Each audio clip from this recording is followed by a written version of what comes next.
የአዲስ አበባን ህዝብ በኦሮሚያ ልዩ ኃይል እንዲወረር የሚያደርገው ህግ በፓርላማ ጸደቀም።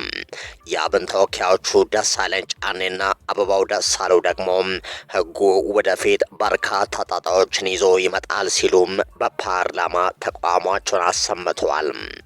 በአማራ ክልል በርካታ ከተሞች ብልጽግናንና ቀጣዩ ምርጫ የሚያወግዙ ሰልፎች ተካሂደዋል።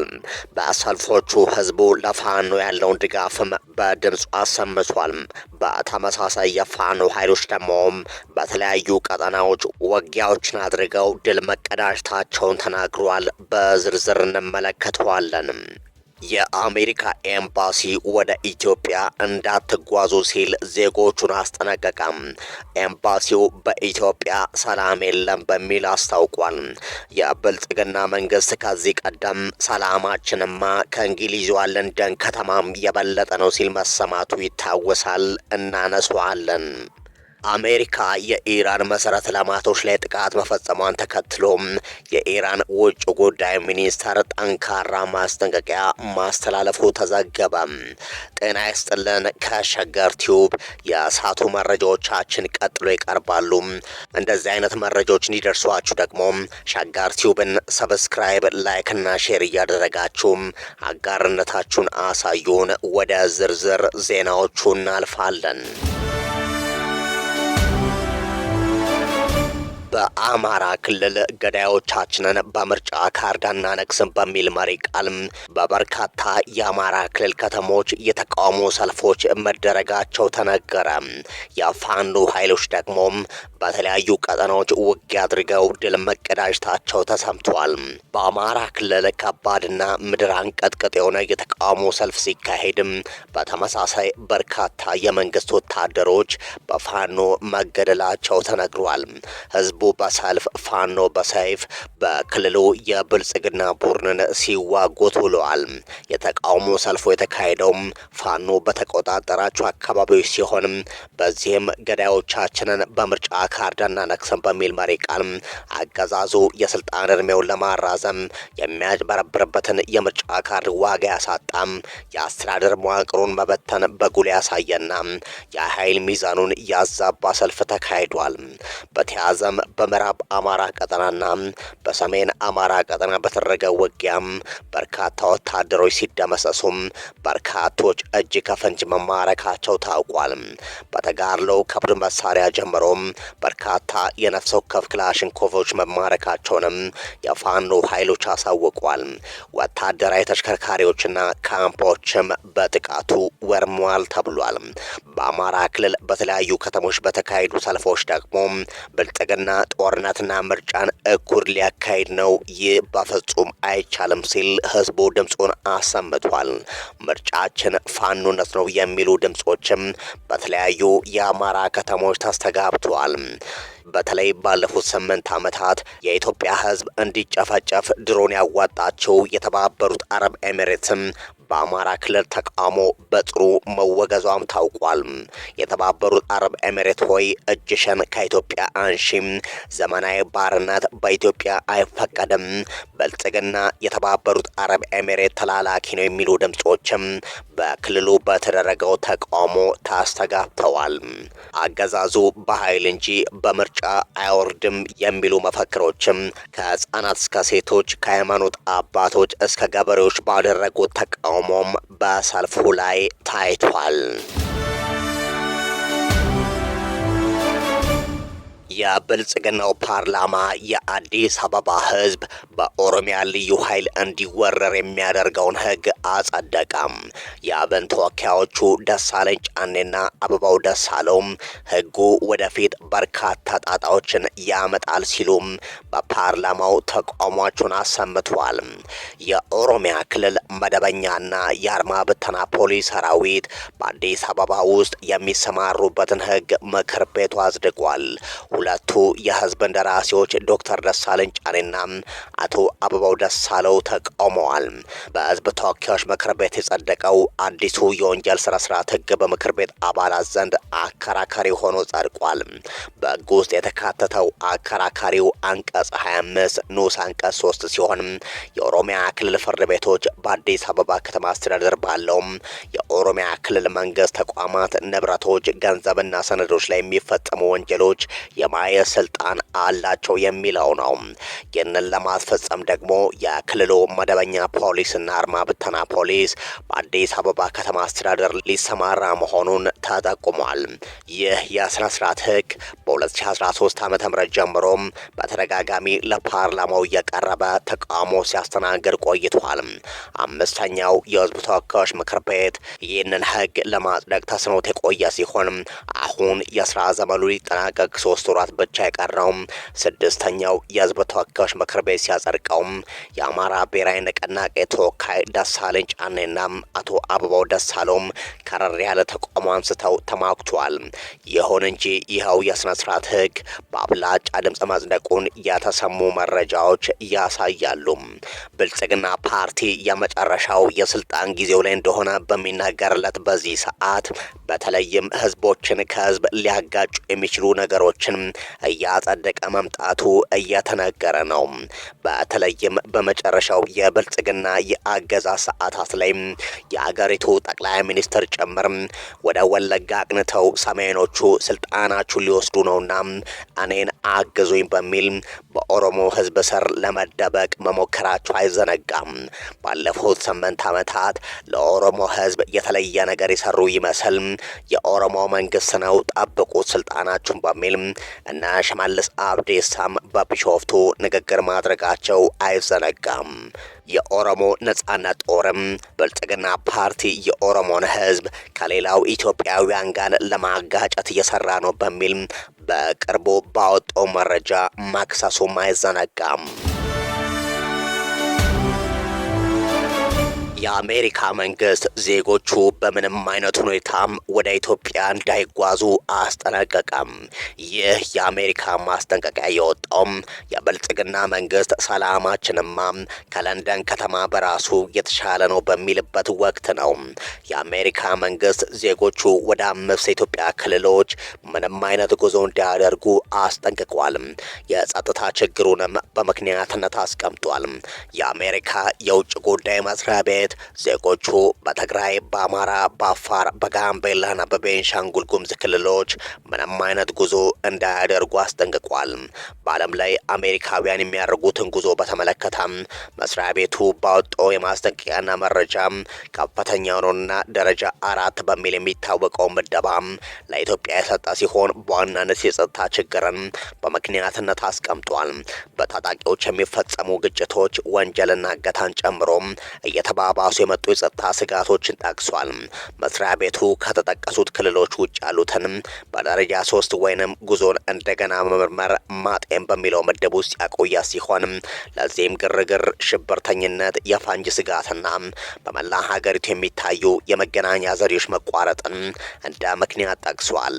አዲስ አበባ በአንጻራዊ ሁኔታ የተረጋጋች ብትሆንም በሌሎች ሀገሪቱ ክፍሎች አልፎ አልፎ የሚከሰቱ ግጭቶችና አለመረጋጋቶች እንደሚቀጥሉ ገልጿል። የአሜሪካ መንግስት ሰራተኞች ከአዲስ አበባ ውጭ ለመጓዝ ልዩ ፈቃድ እንዲያገኙ የሚገደዱ ሲሆን ኤምባሲው ከፍተኛ ስጋት ባለባቸው አካባቢዎች ለሚገኙ ዜጎችም ድጋፍ የማድረግ አቅሙ ውስን መሆኑን አስታውቋል። በተጨማሪም የኢሚግሬሽን ህጎች ጥብቅ መሆናቸውን በመጥቀስ ህጎቹ መጣስ ባለማወቅ እንኳን ቢሆን ለገንዘብ ቅጣት፣ ለእስራት ወይ ከሀገር እንዳይወጡ ለሚጥል እገዳ ሊዳርግ እንደሚችል አስጠንቅቋል።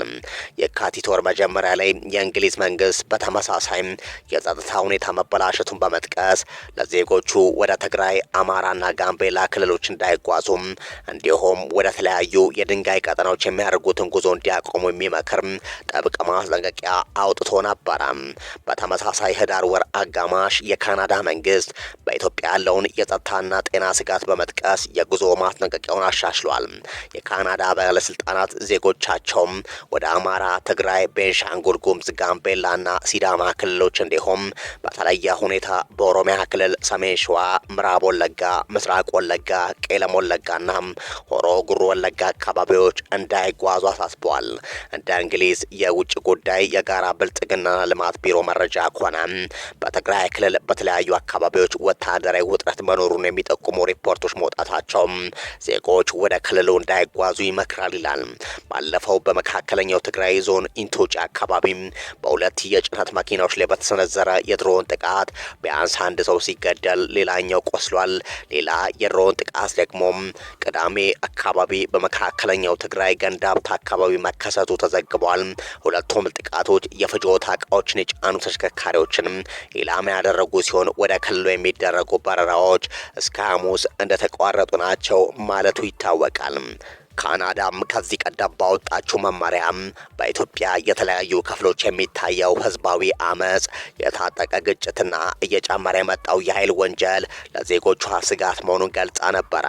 በአማራ ክልል የመንገድ መዘጋትና የሰዓት እላፊ ገደቦች በተደጋጋሚ እንደሚጣሉ የጠቀሰው መምሪያው በትግራይ ክልል ከመቀሌና አዲግራት ውጭ ያለው ሁኔታ አሁንም አስተማማኝ እንዳልሆነ፣ ቤንሻንጉል ጉሙዝ ደግሞ በተደጋጋሚ በሚከሰት የብሔር ግጭትና በማይታወቅ ጸጥታ ሁኔታ ውስጥ እንደሚገኝ አመልክቶ ነበረ።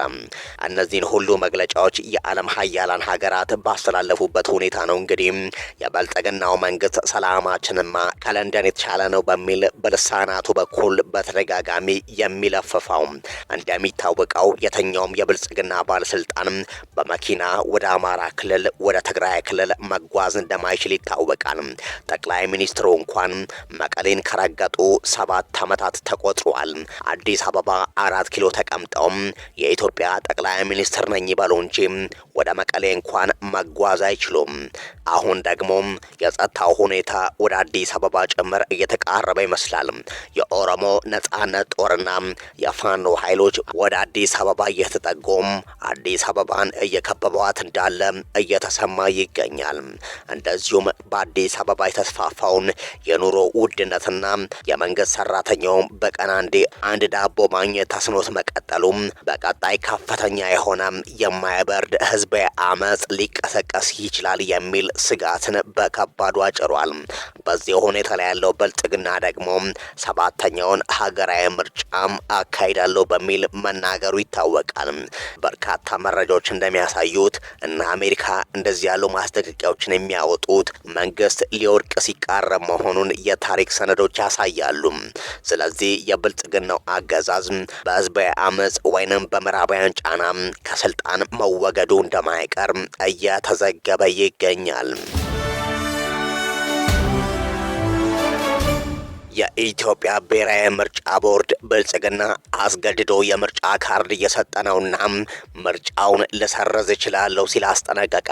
የኢትዮጵያ ብሔራዊ ምርጫ ቦርድ በ7ኛው አጠቃላይ ምርጫም የመራጮች ምዝገባ ሂደት ላይ እየተስተዋሉ ያሉ የህግ ጥሰቶችን አስመልክቶ ባወጣው መግለጫ ዜጎች ካርድ እንዲወስዱ የሚደረግ ማንኛውም አይነት የግዴታ ተጽዕኖም በአስቸኳይ እንዲቆም አሳስቧል።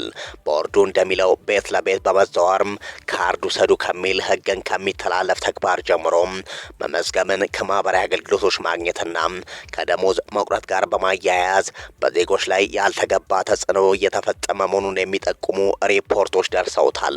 ምርጫ ቦርድ በመግለጫው ባስተላለፈው ጥብቅ ማስጠንቀቂያ ይህ የእርምት እርምጃ ካልተወሰደ ያልተገባ ቅስቀሳ የሚደረግባቸውን የምርጫ ክልሎችና ምርጫ ጣቢያዎችን በመለየት ምርጫ እንዳይካሄድ የሚያደርግ እርምጃ ለመውሰድ እገድዳለሁ ብሏል። ቦርዱ አክለውም ማንኛውም አካል በየመስሪያ ቤቱ ሰራተኞችን የመራጭነት ካርድ እንዲወስዱ ማስገደድ እንደማይችል ገልጾም የመራጭነት ካርድ ካልወሰዳችሁም ደሞዛችሁ ይቆረጣል በማለት ማስፈራራት ህገወጥ ድርጊት በመሆኑ ቦርዱ አጥብቆ ይቃወማል ሲል አቋሙን አስታውቋል። በሁሉም የክልል መንግስታትና በሁለቱ የከተማ መስተዳድሮች ስር ያሉ አስፈጻሚዎች ከቤት ለቤት ቅስቀሳ እንዲቆጠቡ በጽሁፍ ማሳሰቡን የገለጸው ቦርዱ ድርጊቱን የሚፈጽሙ አካላትንና ተቋማትን ለህዝብ እንደሚያጋልጥም አስታውቋል። ምርጫ ቦርድ ለዜጎች ባስተላለፈው መልእክት መመዝገብ ግዴታ አለመሆኑን፣ በመራጭነት አለመመዝገብ ደሞዝ የሚያስቆርጥ፣ ከስራ የሚያስወጣ ወይንም ማንኛውንም ማህበራዊ አገልግሎት የሚያስቀር አለመሆኑን አስገንዝበዋል። ዜጎች መምረጥ ህገ መንግስታዊ መብታቸው መሆኑን ተረድተውም በፈቃዳቸውና በራሳቸው ውሳኔ ብቻ እንዲመዘገቡም ጥሪ አቅርበዋል። በመጨረሻም ይህንን መሰረታዊ መብት በመጋፋት በዜጎች ላይ ተጽዕኖ የሚያደርጉ አካላትና ተቋማትን በመጠቆም ዜጎች እንዲተባበሩ ቦርዱ ጥሪ አስተላልፏል። ነገር ግን የብልጽግናው መንግስት ለምርጫ ያልደረሱ የ8ኛ ክፍል የ6ኛ ክፍል ተማሪዎችን በማስገደድ የመንግስት ሰራተኞችን ደግሞ ምርጫውን ካልተሳተፋችሁ ደሞዛችሁ ይቆረጣል፣ እንደዚሁም በስራችሁ 5 ሰዎች ብልጽግናን እንዲመርጡ አስገድዱ የሚል የውስጥ መልእክቶችን ለመንግስት ሰራተኞች ሲያስተላልፍ መቆየቱ መጋለጡ አይዘነጋም። አሜሪካ በሲቪል መሰረተ ልማቶች ላይ የምትሰነዘረው ጥቃት የሞራል ውድቀት ማሳያ ነው ሲሉም የኢራን ውጭ ጉዳይ ሚኒስትር ተቹም። የኢራን ውጭ ጉዳይ ሚኒስትር ሰይድ አባስ ኢራክቺ አሜሪካ በኢራን ሲቪል መሰረተ ልማቶች ላይ የሰነዘረችው ጥቃት የሞራል ውድቀት ማሳያ ነው ብለው ተቹም። ኢራንንም ወደ ኋላ እንድትል አያስገድዳትም ብለዋል። ሚኒስትሩ በኤክስ ገጻቸው ላይ ባወጡት አጭር ጽሑፍ ያልተጠናቀቁ ድልድዮችን ጨምሮ የሲቪል ተቋማትን ማጥቃት ኢራናውያን እጃቸው እንዲሰጡ አያስገድድም ብለዋል። እንዲህ ያሉ ድርጊቶች በተቃራኒውም ግራ የተጋባ ጠላት የሽንፈትና የሞራል ውድቀት ማሳያ ናቸው ሲሉ ማክለዋል። በቴህራን አቅራቢያ ካራሽ ከተማ የሚገኘው ቢዋን የተባለ በቅርብ ጊዜ የተገነባ ግዙፍ ድልድይ ኢላማ ያደረገ የአሜሪካና የእስራኤል የጋራ ጥቃት ቢያንስ 8 ሰዎችን ሕይወት መቅጠፉና ሌሎች በርካታ ሰዎችን ለጉዳት መዳረጉ ተዘግቧል። ድልድዩንም ለሁለት ቆርጦታል። እያንዳንዱ ድልድይና ህንጻም ከበፊቱ በበለጠ ጠንካራ ሆኖ እንደገና ይገነባል። ዳግም የማያገግመው ግን በአሜሪካ ዝና ላይ የደረሰ ጉዳት ነው ሲሉ የውጭ ጉዳይ ሚኒስትሩ ገልጿል። የአሜሪካው ፕሬዝዳንት ዶናልድ ትራምፕ ደግሞ በሰጡት መግለጫ የአሜሪካን ወታደራዊ ግቦች በአጭር ጊዜ ውስጥ ለማጠናቀቅ መንገድ ላይ ነን። በሚቀጥሉት 2 እና 3 ሳምንታት ውስጥ እጅግ በጣም ከባድ ጥቃት እንሰነዝራለን። በጣም በአጭር ጊዜ ውስጥ ወደሚገባቸው የድንጋይ ዘመን እንመልሳቸዋለን ብለው መዛታቸው ይታወሳል። ፕሬዝዳንት ትራምፕ አክለው ስምምነት ላይ የማይደርሱ ከሆነም በወሳኝ መሰረተ ልማቶች ላይ ሰፊ ጥቃት ሊሰነዘር እንደሚችል ዝተዋል። ምንም አይነት ስምምነት ካልተደረሰም እያንዳንዱን የኤሌክትሪክ ኃይል ማመንጫ ጣቢያዎቻቸውን በሙሉ ምናልባትም በአንድ ጊዜም እንመታቸዋለን ብለው ዝተዋል። ከሸገር ቲዩብ ለዛሬ ያዘጋጀናቸው መረጃዎቻችን እነዚህ ነበሩ። ሀሳብ አስተያየቶቻችሁን በኮሜንት አድርሱን። ሸገር ቲዩብን ሰብስክራይብ፣ ላይክ እያደረጋችሁ አዳዲስ መረጃዎችን አግኙ። በያላችሁበት መልካም ቀን ተመኘን።